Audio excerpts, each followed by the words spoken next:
The story of Daniel and his three friends. When Jerusalem was conquered by King Nebuchadnezzar of Babylon, many young men were taken captive.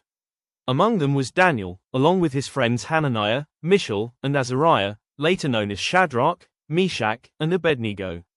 When Jerusalem was conquered by King Nebuchadnezzar of Babylon, many young men were taken captive. Among them was Daniel, along with his friends Hananiah, Mishael, and Azariah, later known as Shadrach, Meshach, and Abednego. He also chose the best young men from Israel's royal and noble families. They were strong, intelligent, good-looking, and quick to learn. Among them were Daniel, Hananiah, Mishael, and Azariah. As part of this change, their names were replaced with Babylonian names to make them forget their God and their identity. Hananiah became Shadrach, Mishael became Meshach, Azariah became Abednego, and Daniel was called Belteshazzar. They were given rich food and wine from the king's table, but this food had been offered to idols, and eating it would go against God's laws. In a quiet but firm act of faith, Daniel decided in his heart not to defile himself. He respectfully asked the official in charge to allow him to eat only vegetables and drink water. God made the official show them favor. After 10 days, Daniel and his friends looked healthier and stronger than all the others who ate the king's food. So they were allowed to continue their simple diet. God blessed their faithfulness. He gave all 4 of them knowledge, wisdom, and understanding, and to Daniel he gave a special gift, the ability to understand dreams and visions. Nebuchadnezzar's mysterious dream. A story. King Nebuchadnezzar of Babylon was the most powerful ruler in the world at that time. One night, he had a dream that shook him deeply. When he woke up, he felt troubled and afraid. He knew the dream was important, but he couldn't understand it. So he called all his wise men, magicians, astrologers, and sorcerers. But the king did something unusual. He said, "Don't just tell me what the dream means, tell me the dream itself first. If you cannot, you will be killed." The wise men were terrified. They replied, "No king has ever asked such a thing. Only the gods could reveal this, and they do not live among men." The king became furious. He ordered that all the wise men of Babylon be executed, and that included Daniel and his 3 friends, even though they had not been called yet. Daniel turns to God. When Daniel heard about the order, he did not panic. He respectfully asked for time from the king. Then he went home and told his friends Hananiah, Mishael, and Azariah. Together, they prayed earnestly, asking God for mercy and revelation. That night, God answered. In a vision, God revealed both the dream and its meaning to Daniel. Daniel immediately praised God. He gives wisdom to the wise and reveals deep and hidden things.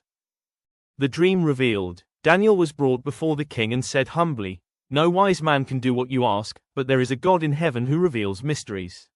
Then he described the dream.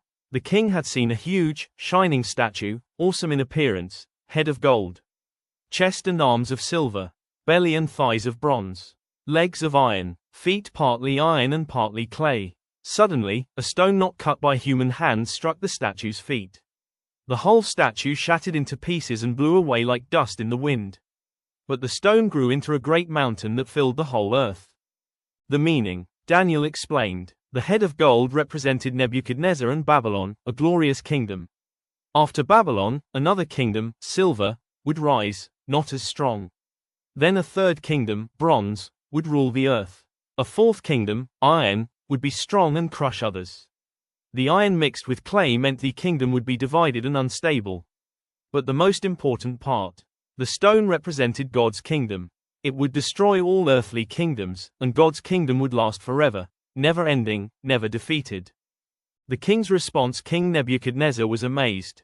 He fell before Daniel and said, "Surely your God is the God of gods and Lord of kings, and a revealer of mysteries." He promoted Daniel to a high position, made him ruler over the province of Babylon, and placed him in charge of all the wise men.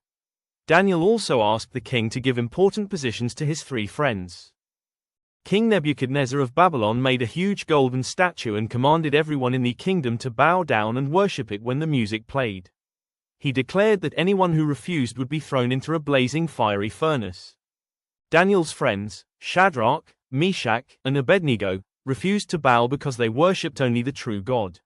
Some officials reported him to the king. When Nebuchadnezzar questioned them, they boldly said that God could save them, but even if he didn't, they would not worship the statue. Angry, the king ordered the furnace heated 7 times hotter and had the 3 men thrown inside. The fire was so intense that it killed the soldiers who threw them in. But inside the furnace, the king was shocked to see 4 men walking unharmed in the fire, and the 4th looked like a divine being. When the men came out, they were completely unharmed, their clothes were not burned, and they didn't even smell of smoke. King Nebuchadnezzar praised their God and made a decree honoring him, recognizing that no God can save like this. Daniel in the lion's den, faith that could not be stopped. Daniel was a faithful servant of God who worked under King Darius. The king trusted Daniel so much that he planned to put him in charge of the whole kingdom. This made other officials jealous. They tricked the king into making a law that for 30 days no one could pray to any god or person except the king. Anyone who disobeyed would be thrown into a den of lions. But Daniel did not stop praying. Just as he always did, he prayed to God 3 times a day. When the jealous men saw this, they reported him to the king.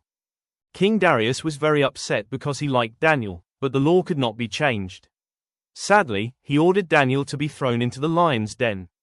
The king said, "May your God, whom you serve continually, rescue you." That night, God sent an angel to shut the lions' mouths. They did not harm Daniel at all. Early the next morning, the king hurried to the den and called out to Daniel. Daniel answered, saying God had protected him because he was innocent.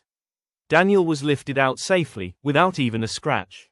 The king then praised Daniel's God and made a new law that everyone should respect the God of Daniel, because he is the living God who saves and rescues.